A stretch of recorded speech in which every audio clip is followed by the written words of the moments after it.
Mesta typu Senca alebo veľkosti mesta Senec trápia po celom Slovensku podľa mňa hlavne nedostatok infraštruktúry, alebo to sú problémy, ktoré nás asi trápia najviac. My ako mesto Senec sme ešte trošku špecifické tým, že sa nachádzame v bezprostrednej blízkosti Bratislavy. My sme za to jednak veľmi vďační. Skrátka, bereme to ako výhodu.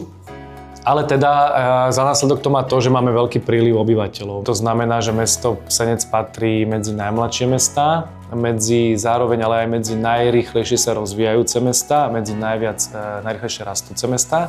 A tuto v podstate začíname narážať na tie hlavné problémy, tie infraštruktúrálne. Senec je špecifický ešte oproti iným mestám možno tým, že sme rástli príliš rýchlo aj do šírky. Máme v okolí Senca mnoho nových sídlisk, my ich tak pracovne nazývame satelity, v ktorých je teda množstvo obyvateľov, ktoré sú ukončené lokality, ale nemajú úplne najideálnejšie nápojenie na mesto. Nemajú cykloinfraštruktúru s nápojím na mesto, nemajú chodníky do mesta, čiže jediná možnosť dopravy je automobilová, poprípade autobusová, ktorá je ale pre plnohodnotný život obyvateľov nepostačujúca, pretože máme ľudí, ktorí buď nešoférujú, máme deti, ktoré potrebujú ísť každý deň do škôl, na krúžky a podobne. Takže toto je pre mňa ďalšia výzva poprepájať tieto nové lokality. Každý očakáva to, že v tom danom meste sa ten rozvoj nezastaví. Na druhej strane tie mestá naozaj musia šetriť, musia hospodáriť zodpovedne. No a tam prichádzame my, že hľadať to riešenie spoločne s tým mestom, aby sme udržali to zdravé financovanie, aby sme neohrozili to mesto finančne, a tam hľadáme tú flexibilitu a tie riešenia. Senčania pociťovali obrovský nedostatok lekárov a zdravotnej starostlivosti. No a v silách mesta samozrejme nie je nejako zabezpečovať zdravotnú starostlivosť, ale v silách mesta aspoň bolo vytvoriť lekárom adekvátne podmienky. Takže toto je pre mňa asi najväčší a najúspešnejší projekt tohto volebného obdobia, že sa nám podarilo začať stavať novú polikliniku. Partnerstvo alebo spolupráca, a nazvem to tak, spolupráca s VUB bankou podľa mňa bola vždy veľmi dobrá, korektná a promptná, a to sú takisto faktory a parametre, ktoré samosprávam veľmi pomáhajú, pretože sa častokrát ocitáme pred rozhodnutiami, ktoré musíme urobiť veľmi rýchlo. Naposledy sme s VUB bankou financovali alebo prefinancovávali kúpu pozemku za spomínanou poliklinikou. Vždy máte lepšie, keď začínate nie úplne z nuly, ale že sa poznáte, je tam vytvorená už nejaká tá dôvera, nejaký ten vzťah a samozrejme aj to poznanie. A vtedy je oveľa jednoduchšie financovať od takých jednoduchých menších projektov, leasingov, naozaj niečo menšie, čo sa deje, až po naozaj veľké strategické projekty. Táto nová budova, okrem toho, že bude väčšia, modernejšia, úspornejšia, komfortnejšia, bezpečnejšia, tak prinesie určite priestorové rezervy na to, aby sme mohli všetkých chýbajúcich špecialistov v Senci mať a mohli byť k dispozícii obyvateľom. No a samozrejme, pre mňa tiež dôležitá vec, takisto, aby malo aj obyvateľstvo, aby mali ľudia aj možnosť na aktívny oddych.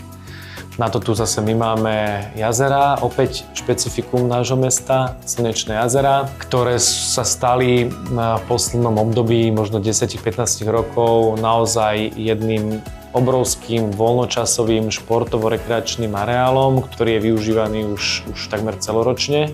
Máme pripravený projekt čistenia jazier, ale je to tak náročný projekt na financie, že sa teda boríme s tým, ako toto nejako prefinancovať. Tak vždy pri municipalitách sa pozeráme, aká je nejaká tá investičná stratégia daného mesta, obce, kraja. No a vždy máme aj nejakú takú tú sociálnu alebo tú spoločenskú zodpovednosť a pozeráme sa, že ak tie projekty dávajú zmysel pre ľudí, ale projekty, ktoré dávajú naozaj nejaký ten spoločenský rozmer, tak sa snažíme nájsť to riešenie, aby sme ich podporili. Keďže tento projekt je veľmi náročný a teda presahuje investíciu cca, alebo teda dosahuje takmer 10 miliónov, tak v podstate je spolufinancovaný z dvoch zdrojov. Jeden zdroj je spomínaný nenávratný finančný prostriedok a druhý zdroj bude pravdepodobne kofinancovanie z úveru, ktorý v tomto prípade máme od VUB banky. Nie je to len projekt, ktorý bude slúžiť výhradne Senčanom, ale Senec ako okresné mesto a aj poliklinika, ktorá sa tu momentálne stavá, bude mať regionálny charakter. Samozrejme v spolupráci so zhotoviteľom sme museli pristúpiť k rôznym obmedzeniam, či už v doprave alebo záberu rôznych Senčanmi využívaných parkovacích plôch. Tieto veci samozrejme spôsobili Senčanom určitý diskomfort, spôsobili to rôzne uzávery ciest, aj spomínané uzavierky parkovísk. My sme sa snažili parkoviska riešiť tak, že sme poskytli alternatívne plochy, napríklad aj na tom rezervnom pozemku, takže tam boli vytvorené plochy, ktoré slúžia aj obyvateľom, aj návštevníkom polikliniky, aj samotným lekárom. Celá poliklinika je kompletne podpivničená, kde vznikne niekoľko desiatok parkovacích miest, ktoré takisto prispejú k tomu, že to centrum si troška oddychne.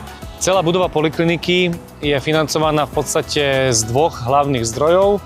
Jeden hlavný zdroj je nenávratný finančný prostriedok, ktorý sa nám podarilo získať. Druhá časť, zhruba 40 % je financovaná z vlastných zdrojov, respektíve z úveru, ktoré si mesto berie. A veľkú časť tohto dofinancovania z vlastných zdrojov tvorí práve garáž, ktorá je pod poliklinikou. Keďže garáž nebola oprávneným nákladom, mesto si ju musí zaplatiť samo, ale my sme sa rozhodli, že to je tak nevyhnutná vec, ktorú v podstate už potrebujeme pre samotné fungovanie polikliniky, ale aj centra mesta, tak sme si povedali, že toto, aj keď nie je oprávnené, si zoberieme na vlastné plecia a aj keď to musíme takto dofinancovať, myslíme si, že to je vec, ktorú už nikto nikdy pod tú polikliniku nedostane. Tak sme si povedali, že teraz alebo nikdy. Predpokladáme, že ukončenie výstavby polikliniky bude koncom roku 2027.